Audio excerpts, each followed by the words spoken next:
Ndị be anyị ndị adazienu ekene m unu. Welcome to the live tour anyị na-eme gbasara ụzọ a na-alụla anyị. Live tour a na-eme for the month of August 2025. Ọdụ obere oge anyị ya amalite. Achọ ka m share this link to WhatsApp group ka ndị mmadụ wee nwee ike join the live tour. Anyị na-enwe obere network challenges here. Okay, we are having a little network challenge. Okay, anyị ebidogo. So like I said, na this live tour anyị akọwa obere ihe gbasara a minor I posted na group as not the homeless. So I eji ofu iche tugbu nnụnụ nab.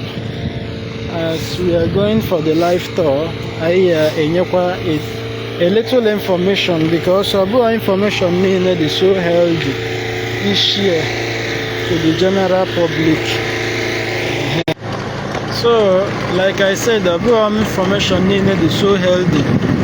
Is share to the general public. So, the public deserve a layman. Some other confidential ones. First of all, I must express my disappointment to many people put on Facebook. Now comment rubbish. Na post email. Ụfọdụ ndị si na bụ content creators. Ụfọdụ ka m nọlụ si na ejidi girl agbala ego. I must express my disappointment. Nena nọlụ anọ m life nọdụkwa n'ụzọ. So I must express my disappointment. Like I am seriously disappointed. When somebody comment, even you Brutus, onye abụ onye unu, I am highly disappointed na comment ya.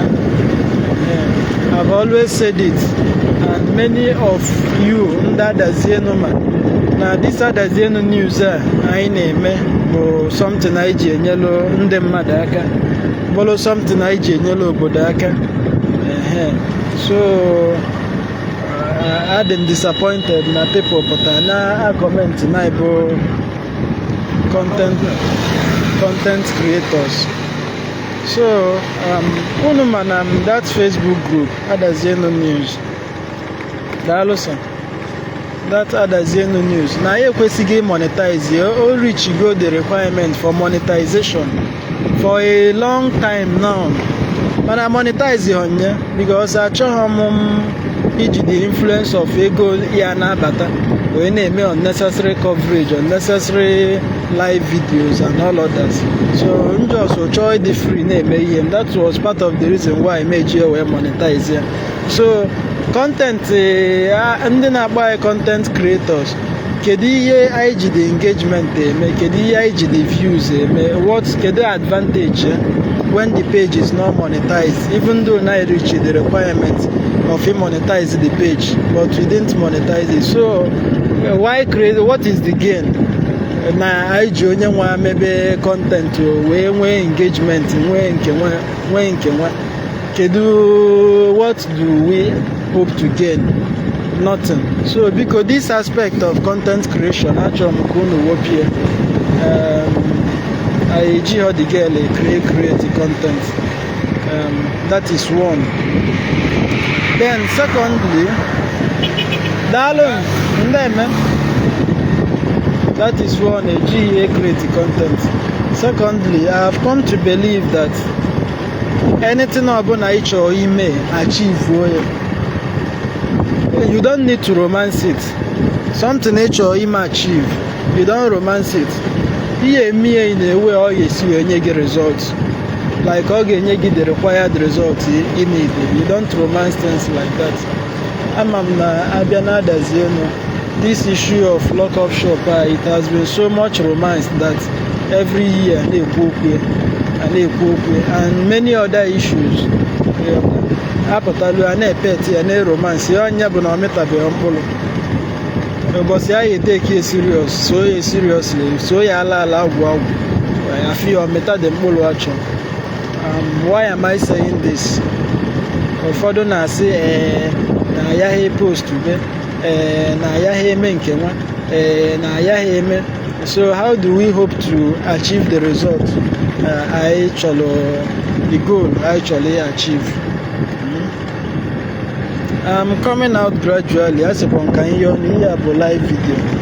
Enwekwa m ike itecha ụfọdụ ihe, enwekwa m ike mee daada okwu ma ọ mee mistake.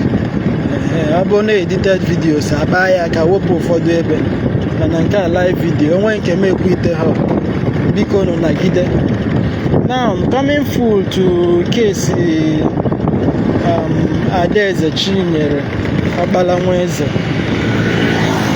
Okay, let me also address this. Some people na say Adazienu mere nke nwa, Adazienu nke nwa, like as if na ndị Adazienu ada agba mbọ na ha da try.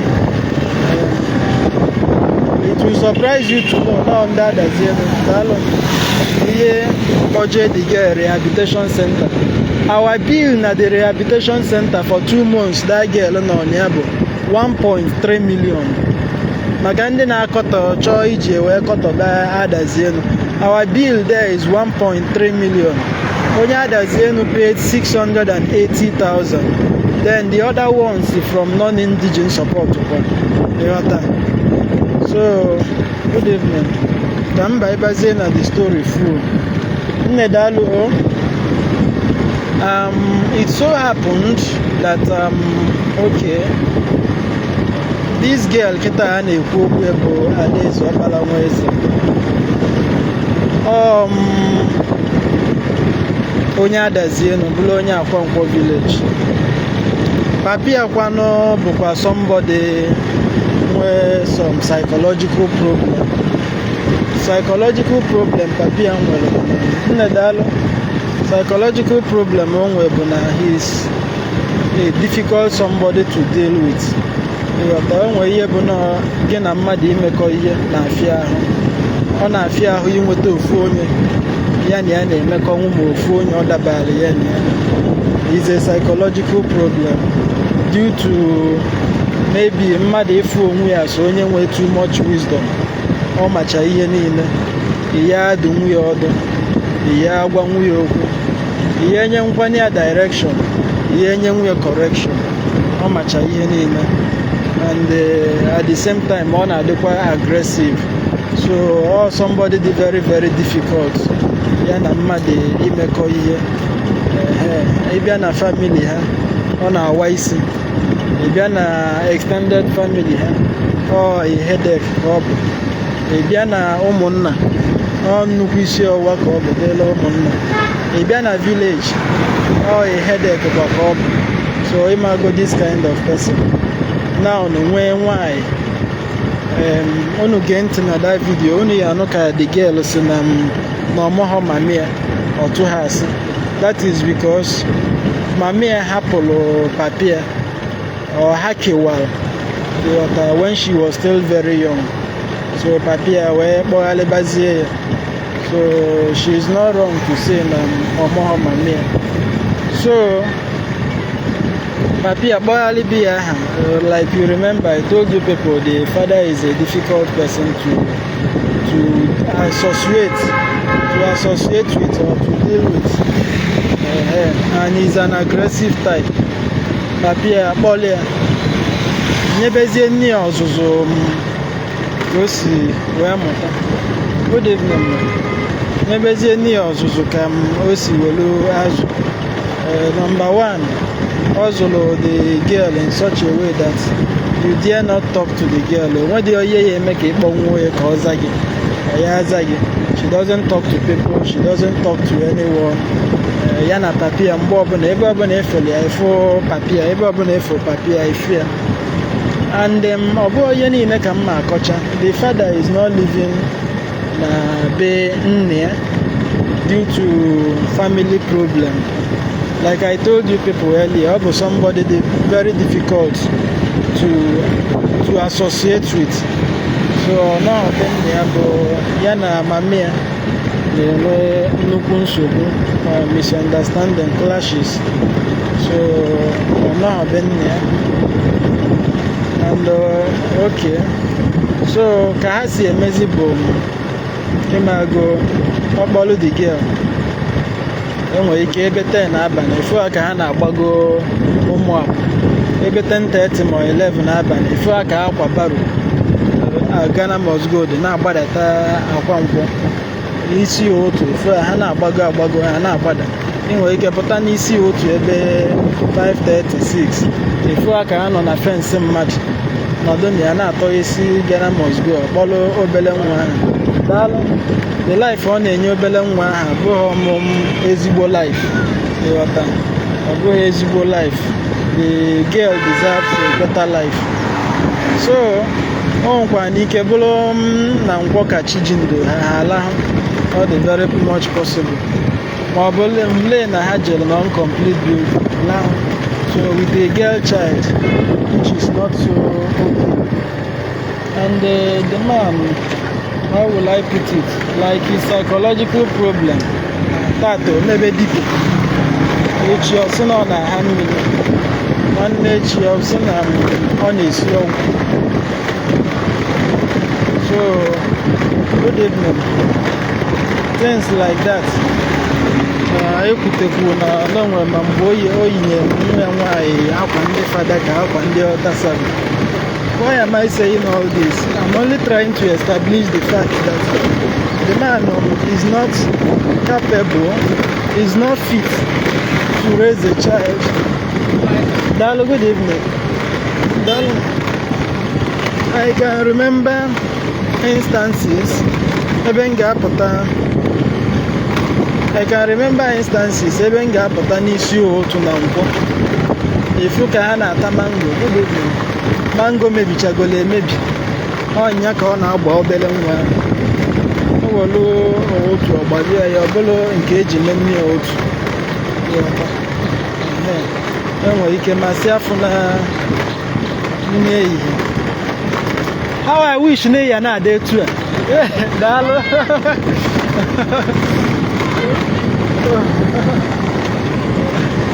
So what am I saying? Enwere ike gbabia ya mango, ọ bụrụ nke eji mee nne, ericha ya akwụla agụ, achọba ebe a na-akwa ozu, elu ebe a na-akwa ozu achọba nne ya eri, ma nke dị mma na-akọle, ma nke adịghị mma na-akọle. That's the life ọ na-enye. Well done. That's the life ọ na-enye the girl. Additionally, the girl adịghị akwụkwọ, age grade enyego the father ego severally ka o tinye that girl n'ụlọ akwụkwọ. Olie, let me not say severally, mana anọrọ m na age grade ya enyeghị ya ego ka o tinye nwa ya n'ụlọ akwụkwọ. He didn't do that. Mụnwa kpọpụ onye ya si ya na adazie no news ya sponsor the girl n'ụlọ akwụkwọ. First time o mee ka ọ na-ege m ntị, second time he became very aggressive. So nzobo onwe m. All I'm trying to say that the man is not fit to raise a child. Now, I'm not exaggerating. I'm seriously not exaggerating. For about 3 months, from December to March or April, that girl change. From December for solid 3 months. For 3 solid months. 3 solid months. More than. If the girl or the Osipu on no, yes, not the Konya Simono. Because one maybe on so I picked concern in the whole stuff. I posted the girl. So after campus to channel, I went sponsor. So when they contribute the girl to rehabilitation center. So rehabilitation center I choose one of the sister. nke dị n'ama ọbịa n'Enugu Agidi Road. So nya ka I choose. So and ihe I choose bụ 2 months. Our plan was that ọ bụrụ na ọ nọchaa rehabilitation center integrate ihe na family ebe ọ ya nọzi chebe akwụkwọ. So anyị ga local government to ministry welfare dee letter anyị jebu meet ha agwa anyị gbacha anyị requirement je wotecha the requirements dee letter ndị sign a lot of people, official people na-adazi sign wee woje the letter to local government. Chairman local government daalụ chairman local government sign ya after ka anyị nwetachara approval ka anyị jizi security udogachi wee bịa kpọlụ the girl n'aka papia kpọlụ the girl kpọpụ gị ọka na nke ndị sista n'ama ọbịa na Enugu Agidi Road. So on ya ihe anyị na ndị sista kwụ bụ 2 months ka ọ ya nọ na ya. So and that 2 months bụkwanụ bill ka esi wee gwa m ndị sista si gwa m bụ a total of 1.3 million 50,000. Anyị nwa akwụgo 501,000. Then okay, m na-etinyekwala ha 100,000 tata ma echi. 50,000 bụ for overstay. So ka esi calculate ya. Good evening sir.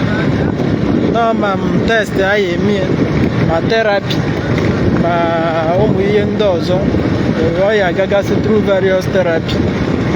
So ihe niile a ka calculate. So mụ na ndị ụmụnna ha na-ekwukwa daalụ mụ na ndị ụmụnna ha na-ekwukwa na-echetakwala ha ihe adaeze ya nọ na nke ndị sista bụ just 2 months ka adịshọ na-achọtalụ ndị ya na ya anọ after the 2 months.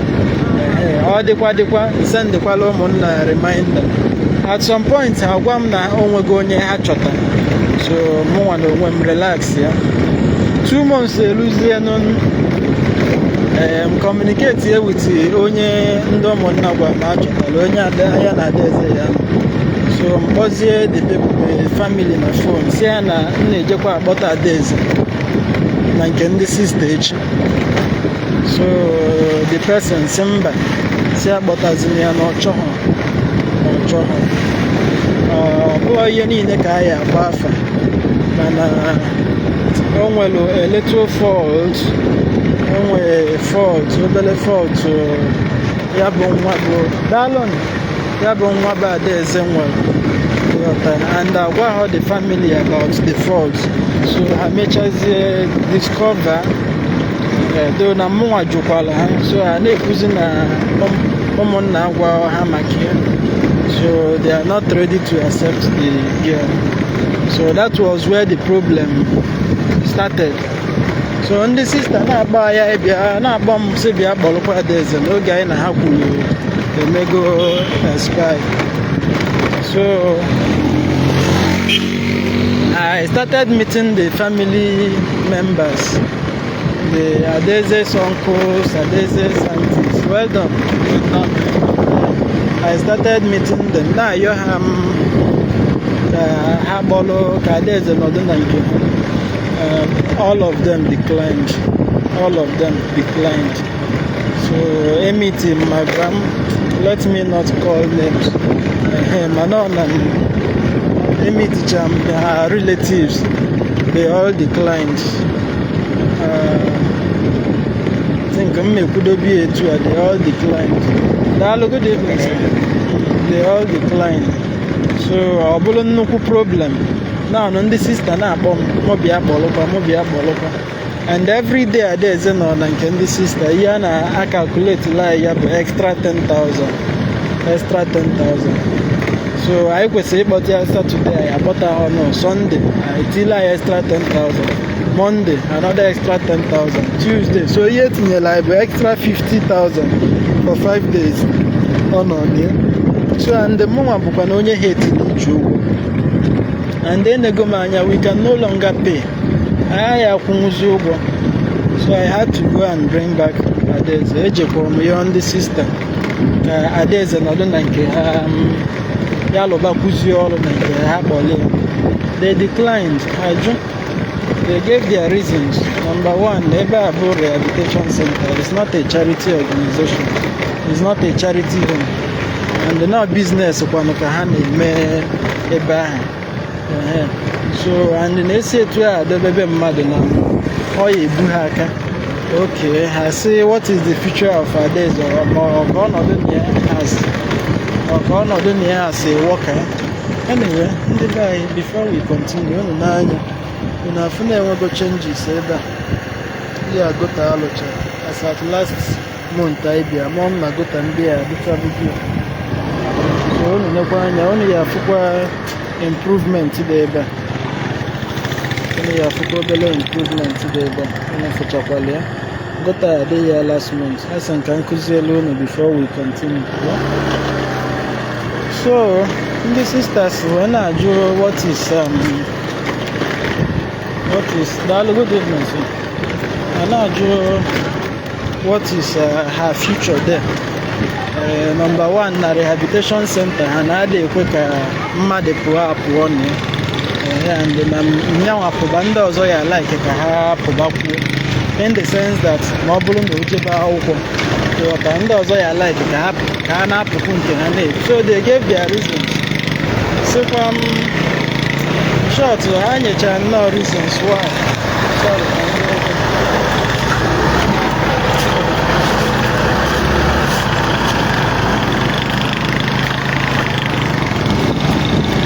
So they gave their reasons why they cannot keep the girl. Ayọgidekwa m ha asịcha.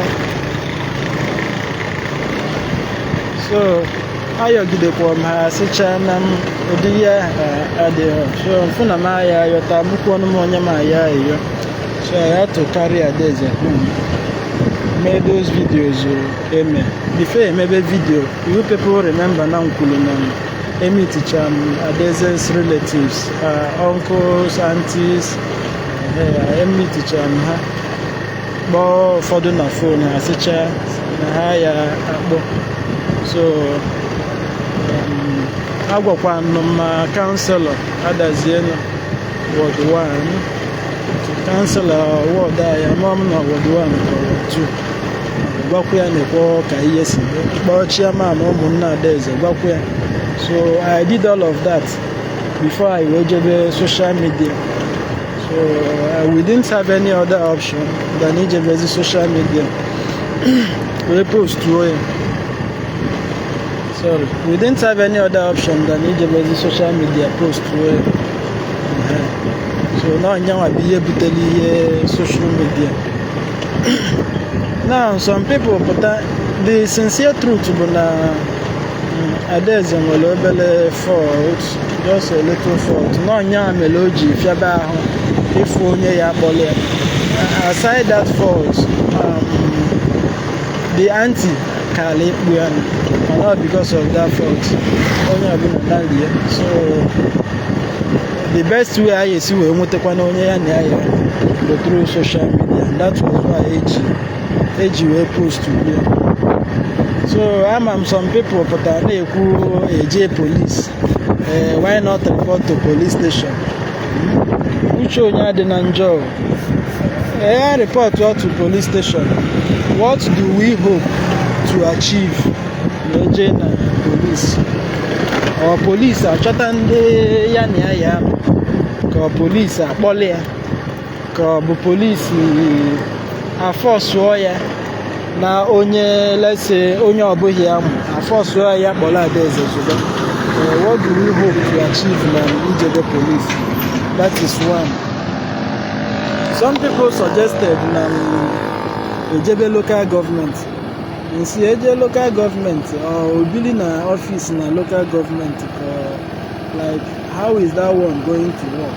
Akpọjie welfare. Ndị na-alụ na welfare akpọrụzie ozugbo be ha ka ọ bụ ebe ndị dị ya nso. gbachala ọsọ ndị welfare akpọzie ya ozugbo. Ụfọdụ si na akpọjelu gọọmenti ịma na ọ na-adịbe onye ọbụla izu onye nọdụkwa anya na fon akpọjelu gọọmenti. Ụfọdụ slow connection. Ụfọdụ si na akpọjelu PG PG akpọrụzie ozugbo ma ọ PG emie gịnị. Ụfọdụ si na akpọjelu like people were just talking a lot of trash. Ha nwanụ ama m na ndị mmadụ a na-echekwa echiche were ekwu okwu something you know that na onwe ha fruit o nwere ike ime. So I did what I feel what I think ga-amịta ya aka mịta mkpụrụ. Maybe onya to tarnish anybody's image, maybe onya for content like people are accusing us. I have good intentions. Agbago m mbọ, alụgo m underground work, meet ụmụnne onye kwere akpọlịa because she has a little fault. Abụ onye niile ka a na-ekwu na social media. Agbachana m mbọ ahụ work. So the next thing bụ put in a way ya amịta mkpụrụ. Things like this, ịnọdụ na romance ya, it will not bear fruit. Man, itinye etu ọ ya ada ụda, that is when it will bear fruit. And that is what I did. And ever since then, for how many days now, call ka m na-alụ. I'm sure since that day bụ call ka m na-alụ. People have been calling. Onye kpọgide kpọcha egwu ya si ya na-ekwe problem this girl nwe. Ọ na-elie. Ọ na-agba. Onye kpọgide kpọcha egwu ya na-ekwe problem this girl nwe. Ọ na-elie. So getting somebody, it are very difficult. Among them are the situation ọfụma. Some people are gradually believing na ndị adazienu akie ha. Ya ndị adazienu akie ha wee wepụta ego ha ka 1 point. Okay, ọ bụrụ ndị adazienu kwụchara wee kweta kpọjie ebe ọ ya anọ just 2 months with a bill of 1.3 million. Ndị adazienu na-agbasi mbọ ike. 1.3 million ego maazị. Ọ bụ ego maazị. So ana m ya sokwa nka m were ohere ekene ndị adazienu kene sponsor onye sponsor rehabilitation ndị sponsor rehabilitation akwụkwọ. Somebody from Adazienu donated 680,000. Then a non-indigenous will pay for the rest. Ego ndị ọzọ fọnụ iwepụ 680,000 from. Anyway, ịma na ọ bụ ọsọ rehabilitation ka akwụrụ ụgwọ ma security bịa kpọlị ya we paid and all of those things. So anyị na-ekene ndị niile ndị gbalụ mbọ. Anyị na-ekene ebe councilor Eze Nwugo ọ gbalụ mbọ hinne and mbọ ya pụtakwala ife. Anyị na-ekene the sponsor from Ụmụaka. Onye na-alaiki ime ihe ọ da-alaiki ime mkpọtụ ma ọ na-eme ihe. Anyị na-ekene the sponsor from Ụmụaka. Onye na-alaiki na-eme nnukwu ihe without ime mkpọtụ. Anyị na-ekene. So amụọ m na m akọwatala ọfụma mana ọ bụ onye ga-elu this onye nene this video from the very start will understand the whole thing, will get a clue of the whole thing. Francis Chelo esikwa fada ka esikwa ihe a na-akọ n'elu na na-akọ n'ala. My dear, nke bụ eziokwu bụ I did what I think will work.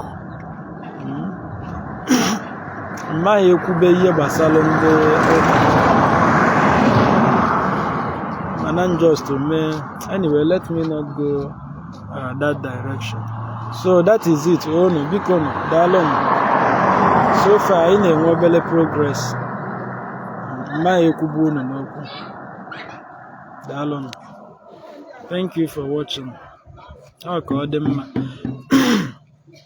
And I want to say again, ọ bụrụ na achọ when you want to achieve something, you don't romance it. You don't romance it. Believe me. Onwe ihe ịchọ, onwe something dị serious ịchọ ime achieve. You go for it, you don't romance it.